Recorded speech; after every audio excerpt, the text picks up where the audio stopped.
Sizlar bilan Raider 2. Bugungi videomizda hamma Samsung telefonlarida ilovalarni yashirishni o'rgataman sizlarga. Mana oddiy menyuga kirib olganman mana.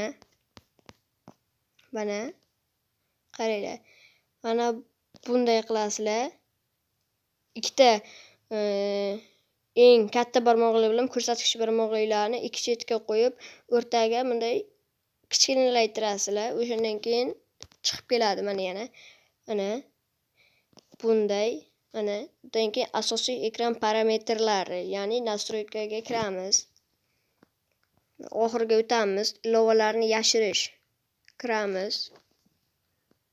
Mana bu yerda men Robotcar, Wordblock, Minecraft 3 da YouTube'ni yashirib qo'yganman. Mana klik, yana boshqa ilovalar turibdi, ular yashirmayman. Mana bironta ilova topasizlar. Masalan, hozir men YouTube turibdi. Qo'lladim. Qo'llash. Mana qo'lladim. Mana endi YouTube bu yoqqa chiqadi mana. Endi bunday qilaman yana. Bunday yana ilovalarni yashirishga kiramizda. YouTube'ni qidiramiz. Pastda bo'lsa kerak.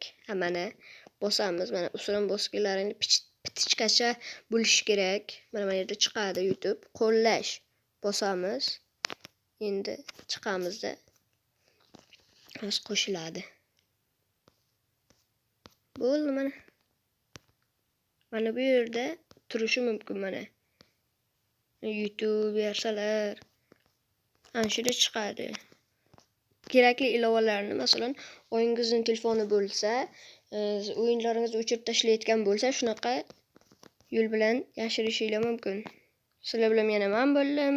Raider 2 uzga like bosib, obuna bo'lib qo'yinglar.